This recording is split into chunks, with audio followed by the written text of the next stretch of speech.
Var. Oldu 400. 350, 350 daha 700. 1200. Düz. Dümdük. Dümdüz. Ve hesabını al.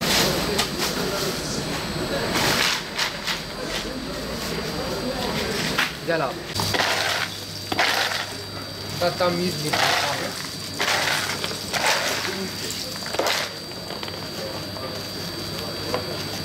لازم خير أول قلت يا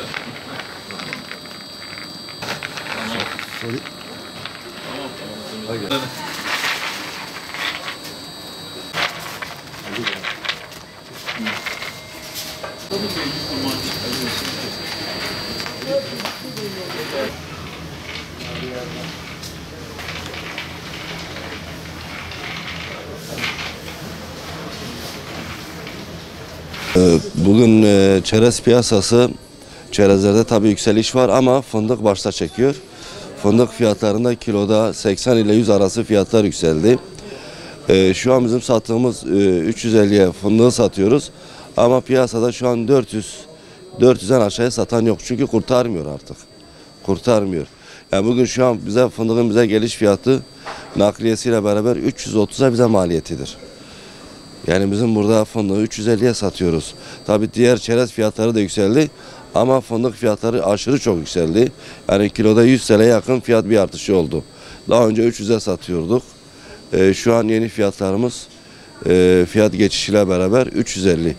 Yani bir hafta 10 güne kadar elimizdeki ürün bitip yeni fiyattan mal alırsak 400'den aşağıya bizi kurtarmayacak yani.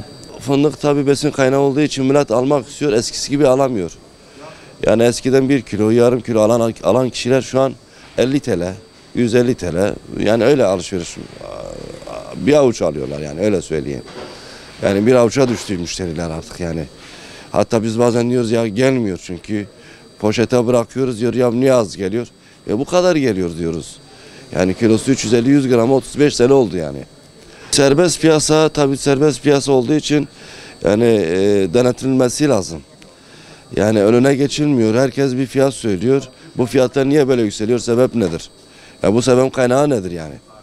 Yani niye fiyatlar yükseliyor? Ürün var. Ürün var, mahsul var. Biliyoruz çünkü. Ama niye bu fiyatlar yükseliyor? Niye? Bu düğmeyi kim basıyor? Devlet kurumlarında, devlet kurumumuzda denetim istiyoruz yani.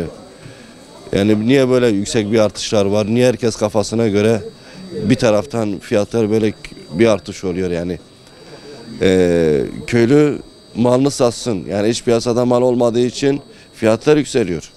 Tabii bunu çözümü devletimiz, resmi kurumlarımız yani piyasayı denetlesin. Genel olarak bütün ürünlerde bir artış var ama özellikle fındık bunların başını çekmektedir. Bundan yaklaşık 15-20 gün öncesine kadar 200-250 liraya aldığımız fındığa şu anda 350 liraya yakın bir fiyat çekiyorlar. Dolayısıyla mal alımında hakikaten belimiz bükülmekte. Mal alamaz duruma geldik. Herkes artışları bahane ediyor, maliyetleri bahane ediyor.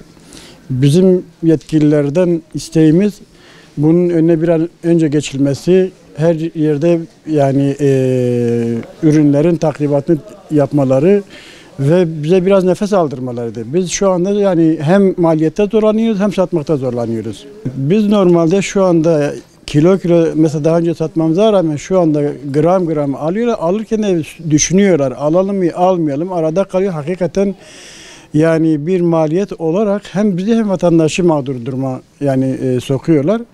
Dediğim gibi bir an önce bu durumlara el atılması ve etkilerden yardımcı olmalarını talep ediyoruz.